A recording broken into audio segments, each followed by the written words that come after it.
ಜೈ ಅಂಬೆ. ಒಂದು ದಿನ ಸತ್ಯನಾರಾಯಣ ಹತ್ರ ನಾರದರು ಹೋಗ್ತಾರಂತ. ಹೋಗಿ, ನಾರಾಯಣ, ನಾನು ನಿನ್ನ ಪ್ರತಿಕ್ಷಣನೂ ಜಪಿಸ್ಕೊಂತಿರ್ತನು, ನನ್ನಷ್ಟು ಭಕ್ತಿ ಈ ಭೂಮಿ ಮೇಲೆ ಯಾರು ಇಲ್ಲ ಅಂತ ಹೇಳ್ತಾನಂತ.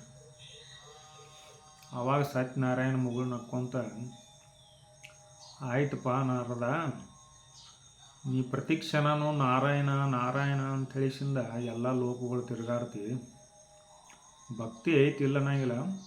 ಆದ್ರೆ ಒಂದು ಪರೀಕ್ಷೆ ಮಾಡ್ತನು, ನಿನ್ನ ಕೈ ಒಳಗೆ ಒಂದು ತಂಬಿಗೆ ನೀರು ತುಂಬಿಡ್ತನು, ಅದನ್ನ ಈ ಬ್ರಹ್ಮಾಂಡ ಎಲ್ಲ ತಿರುಗಿ ಬಾ, ಒಂದು ಹನಿನೂ ಅದ್ರೊಳಗಿಂದ ಕೆಳಗೆ ಬೀಳಬಾರ್ದು ಅಂತ ಹೇಳ್ತಾರಂತ.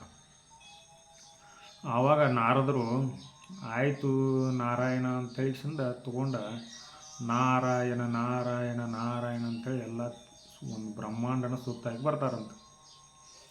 ಆವಾಗ ಸತ್ಯನಾರಾಯಣ ಕಡೆ ಹೋಗಿ, ನೋಡು ನಾರಾಯಣ, ನೀ ಕೊಟ್ಟಿದ್ದ ಒಂದು ತಂಬಿಗೆ ನೀರು ತುಳುಕಾಡಿ ಒಂದು ಹನಿ ಕೆಳಗೆ ಬೀಳಬಾರ್ದಂಗೆ ಭಕ್ತಿಲಿ ಹೋಗಿ ಬಂದನಂತ. ಆವಾಗ ಸತ್ಯನಾರಾಯಣ ಹೇಳ್ತಾನಂತ,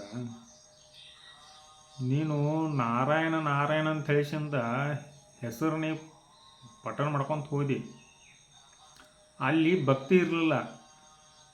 ನಿನ್ನ ಧ್ಯಾನ ಎಲ್ಲಿತ್ತಪ್ಪ ಅಂತಂದ್ರೆ ಆ ನೀರಿನ ತಂಬಿಗೆ ಮೇಲಿತ್ತು, ಹೊರತಾಗಿ ನನ್ನ ಮೇಲೆ ಭಕ್ತಿ ಇರಲಿಲ್ಲ ನಿನಗೆ. ಬರೀ ಬಾಯಿ ಒಳಗೆ ನಾರಾಯಣ ನಾರಾಯಣ ಅಂತ ಹೇಳತ್ತಿದ್ದಿ.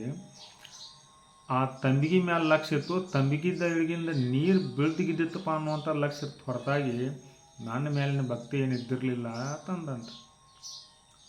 ಈ ಮಾತು ಯಾಕೆ ಹೇಳಾಕತ್ತನಪ್ಪ ಅಂತಂದ್ರೆ, ಕೆಲವೊಂದು ಪರಮಾತ್ಮನ ಮೇಲೆ ಭಕ್ತಿ ಮಾಡೋರ, ನಾವು ಕರಂಗುಲಿ ಮಾಲ ಹಾಕೊಂಡ್ರೆ ನಮಗೆ ದೇವ್ರು ಲಘು ಹೊಲಿತಾನು, ರುದ್ರಾಕ್ಷಿ ಮಾಲೆ ಹಾಕೊಂಡ್ರೆ ನಮಗೆ ದೇವ್ರು ಹೊಲಿತಾನು, ಮತ್ತು ಹಣಿ ತುಂಬ ಪ್ರಸಾದ ಹಚ್ಕೊಂಡ್ರೆ ದೇವ್ರು ಹೊಲಿತಾನು ಅನ್ನುವಂಥದ್ದು ಏನೂ ಇಲ್ಲ.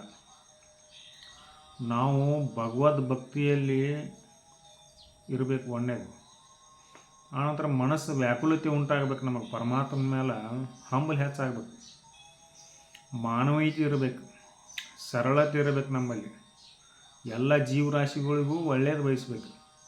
ಅಂದ್ರೆ ಮಾತ್ರ ಪರಮಾತ್ಮ ಹೊಲಿತಾನೆ. ನೀವು ಎಲ್ಲರ ರುದ್ರಾಕ್ಷಿ ಮಾಲೆ ಹಾಕ್ಕೊತೇನು, ನಾ ಕರಂಗುಲಿ ಮಾಲೆ ಹಾಕ್ಕೋತೇನು, ನಾ ಏನೋ ಒಂದು ಕೆಟ್ಟದ್ದು ಮಾಡ್ತೇನೋ ಅದನ್ನು ಧರಿಸ್ತೇನಂತಂದ್ರೆ ಯಾವುದೂ ಕೆಲಸ ಕೊಡೋಂಗಿಲ್ಲ. ಅದೆಲ್ಲ ಮೂರ್ಖರ ಲಕ್ಷಣ. ನಿಮ್ಮಲ್ಲಿ ವ್ಯಾಕುಲತೆ, ಭಕ್ತಿ, ಸರಳತೆ, ಮಾನವೀಯತೆ ಎಲ್ಲಿವರೆಗೆ ಬರೋಂಗಿಲ್ಲ ಅಲ್ಲಿವರೆಗೆ ನಿಮಗೆ ಪರಮಾತ್ಮ ಒಲಿಯಂಗಿಲ್ಲ. ಇದು ಶತಸಿದ್ಧನ. ಜಯ ಅಂಬೆ.